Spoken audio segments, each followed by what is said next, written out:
My name is Tom Budgen, or Budgen, as it's correctly pronounced. I am a Dutch professional wrestler that currently lives in the United States. Martial artist, predominantly Muay Thai. Overthinker, man of 1,000 abilities, but a master of none. I think someone with an interest in a lot of different things, and I feel that my entire life my interests have kind of reached all over the place, but I've never been in a broader spectrum that they have now. I think that the older I got, the more knowledge and learning became a thing, so I want to know how everything fits together and how it all works. I would say I'm a life explorer, if that makes sense. And I think just like in life, as I'm exploring and I find new things, I find new things about myself, so that kind of almost renders the old me obsolete. I'm getting to know me more now than I've ever done beforehand, because I think I've been thrown in the deepest end in the last 3 years. And it's funny because I was having this conversation with my mother. She was like, "You've been through so much in your life," and it's almost like that part of your life prepared you for these last 3 years. Because when I say that it's bad, it was bad, and I never really spoke about this publicly, and I probably never will, because I don't feel like it's something that it's not going to affect you, the viewer, in that regard. You know, I'm not looking for sympathy. I'm not someone who wants to be seen as like, oh, we gotta pity him or something like that. Even though, despite myself, I am a sympathetic person, no matter what people might see or think. I think for the last 3 years, I've learned about myself that I absolutely have a understanding as to how to obtain a peaceful mind, forcefully so. It's like a sink or swim mentality where, you know, as a kid, I was a, aggressive kid, full of anger, carrying a lot of the bad in my heart onto the streets, onto like clubs, onto cafes, onto my friends' houses, onto the ring, and there was never any peace, right? And I think that in a forceful way, I had to forcefully teach myself how to have peace in my heart and in my mind, and letting things go, especially when they don't serve you. And I've said this before, I think the first stages of that were many, many years ago when I learned to have regret, because that is like the great catalyst to learning, right? People who say, oh, I don't regret anything. Well, you didn't learn anything then, right? So I think finding peace of mind in certain parts of my soul, or in the essence of who I am as a person, is something that in the last 3 years has come to the foreground. Because there was a moment where about 1.5 years ago, 2 years ago maybe even, I looked at my wife and I said, like, are we cursed? Are we hexed? Because it sounds so ridiculous saying that out loud, but like, so many like things happened and kept spiraling backwards that you start questioning your own sanity, and then you start questioning, because you've done all the earthly explanations, and then it becomes like, well, what else is there, right? Because every single time you think to yourself, well, it can't possibly get any worse, and then it does. But luckily with the bad, especially now, comes a lot of good. Like making decisions that I feel will leave, or have left, a lot of the bad stuff behind. Because I think if like the main part of you is corrupted, it's really hard to not have all the other things be affected. And that's something that I had to learn. I had to like cut a part of myself off in order for me to find that peace. And it's a good feeling to be able to have that peace. It's absolutely phenomenal feeling to have that peace and not like resort to like a basic instinct or like a basic emotion just because it's so habitable for you to do, because it's within the realm of like familiarity. It's breaking the pattern, really. I try to not always be focused on, you know, what other people do, even though sometimes it's really, really hard. I think I said it best beforehand when you and I were just talking. I think when you're successful in a certain way, everybody loves you. Everybody wants to be your friend and everybody, you know. But then when you're not, you'd be surprised how many people merely detaches. As much as it sounds like a cliche, the amount of people that have detached themselves from me because I wasn't in like a certain spot anymore, in a certain place anymore, or like, you know, like, I don't want to say like I gave up the fight, because I never gave up the fight, but in order for me to find peace, I had to let certain things slide and go, right? I couldn't fight as much as I want, and I think a lot of people also felt that that was their moment to overstep me in certain ways. And I was just like, all right, you know, because at one point it became clear for me there was a light at the end of the tunnel. A lot of that didn't bother me anymore. And that was a great feeling. You know, like in this industry, I think you'll always deal with this idea that somehow you should have more, get more, deserve more, which is kind of funny when you think about it, because it's, you know, this business owes you nothing. And I'm well aware of that. So it was just good that I found that place for myself where I had that inner peace, where I could just like enjoy what I was doing. It wasn't always the same, but, you know, like I said, at some point you kind of see the people around you doing things and you're like, all right.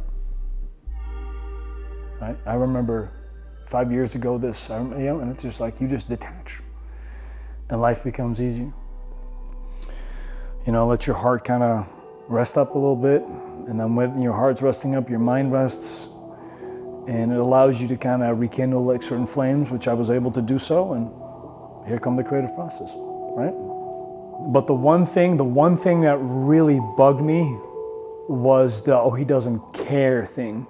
That really, really bothered me, because my God, you have no idea how much I care and how much I cared. Right? The whole predicament that I eventually became a part of was because I cared so much. It's affecting me to the point that I can't get anything done, and I'm only taking it home with me, and I'm sitting at home, and you know, I'm not feeling good. My wife's not feeling good. I'm dragging it with me constantly, and I'm becoming responsible for the negativity that is surrounding my life. Because at one point you have to take accountability for the things that you do, whether or not whether or not they are coming from the outside. It's a decision to walk through that front door and say, all right, this is where it stays.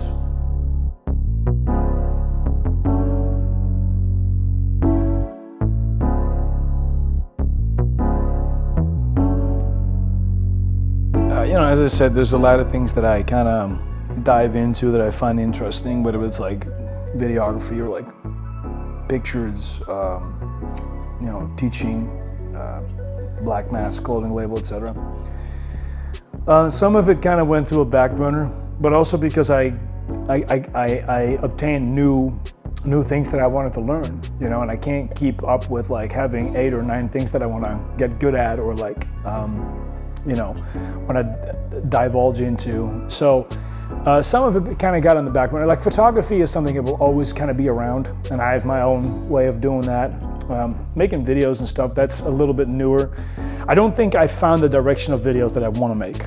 And you know, like especially teaching and training, you know, those things have taken over a big chunk of my life. Passing on knowledge is something that I really, really like, because it also allows me to critically look at what I actually think of wrestling and how I perceive wrestling, and how can I convey what I think is logical to someone who does not necessarily know about these things, or does not understand the way I think. Because like teaching is one thing, but fundamentally structuring whatever you're teaching someone in a way that they immediately go, oh, that makes sense, and then they do it.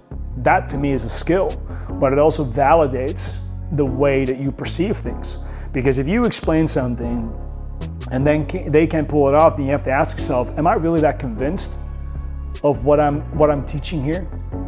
You know, and sometimes it takes a little while to understand what someone's doing, but I also think fundamentally, like, the teacher himself needs to assess his own teachings at all times. You know, a lot of what we do is this concept that I call like made, feed, kill, repeat, because you have to constantly do it over and over and over. It takes about 10,000 repetitions for your brain to make a blueprint. So if you've done the same role 5,000 times, 6,000 times, guess what? We're going to do another 4,000 times, right? Until your body understands the body mechanics behind it, and then it becomes about these minute little details. And that's, to me, is where the beauty of professional wrestling lies. The absolute, like, last bit of touch-ups. That's where it is. The actually fine lining of wrestling. And to some, that's an easier fix than others. You know, because now you have to take into fact like athleticism, body language, body type, someone's ability to absorb information.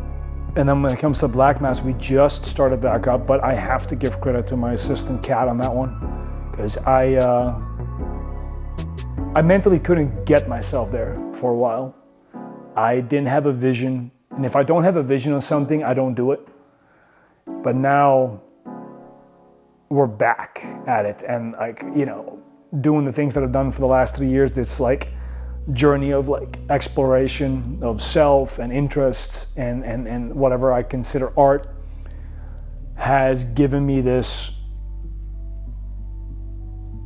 vision of things that I want to do. And it's almost like life wants you to stop and be in this misery pit so that it can inspire you again in a week, 2 weeks, 3 months, 5 months, 2 years, you know what I mean? Which is the cruel beauty of being a creative person. But we all have these like stop moments where we hit walls. It's up to you at that point to rebuild your confidence and take what you think is going to work for you and apply it. That's the trade. I'm 39. I hope that I have another 5 to 8 years in me. Physically, I feel great. I think this is probably the best I've looked physically as well. You know, technology changes, nutrition changes, science changes, and sports science changes. You know, you see athletes getting older and older and being able to perform at higher levels even when they're older. And I definitely feel that I'm part of that in a certain aspect. But I have no illusions about this, that the majority of my career is well past me. Absolutely. And that's not a sad thing. That's a good thing. You know, being able to survive for this long and staying relevant is, I'd say that's something that I'm definitely proud of. All right? Dedicated fan base. We're still doing good, despite setback after setback after, you know, all the things that have happened. You know, they're all still there. And it's heartwarming to feel that a lot of people are still rooting for me. And that's a thing that I think I've, you know, I lost sight of.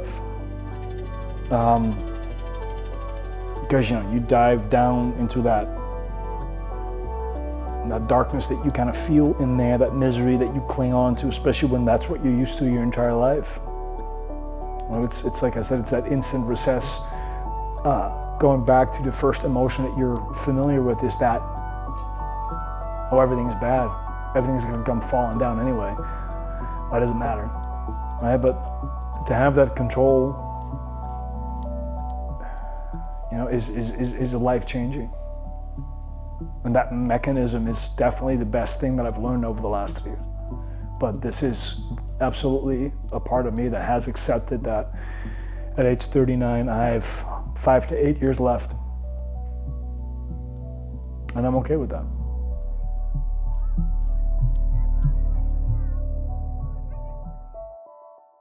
The difference between passionate and being dedicated to me is when you have a passion for something, your willingness to take the suffering or the setback from it is really high. You're very resilient. But eventually there's going to be moments where your love for something will be less or even completely gone. I've woken up days where I'm having to find, you know, a big reason to turn my head towards it. And for any person, that's a pivotal moment in your life when you lose that love, because now it will become clear how much you actually love it. And that's the part where dedication has to come into effect. You're not going to love what you do every single day as much as you think you do. And like any good relationship, there is good and bad moments. There's a certain pride that I take in the ability to persevere through struggle. Struggle makes art grow. Sometimes more violent, sometimes more calm, but it will grow if you give it enough time. That love will eventually come back, and when it does, you'll have a new profound love and understanding for your passion. I always think that there's two types of people, at least from what I've always seen, is that, people that think they have a passion and people that are genuinely passionate. And the difference between that is that one of those will give up the second they wake up and the love is gone. And the other will find reasons to love what they do again. And that's where dedication comes into play. I've been very fortunate to be on TV for nearly 10 years, going through all sorts of ups and downs and setbacks and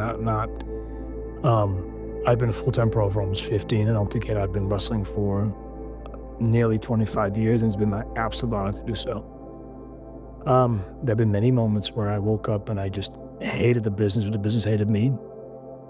But, for those that are dedicated, you understand that this is a part of it, and what you will lose, you will eventually find again, but stronger, because the reward is that understanding and finding more and new ways to apply what you do in a multitude of ways. I always tell like a lot of my students, like, don't give up too quick. Quitting is in a situation like as easy. It's perhaps the easiest thing to do, right? You walk out that door, and the only thing you have to do is shut the door behind you, and that's the end of it.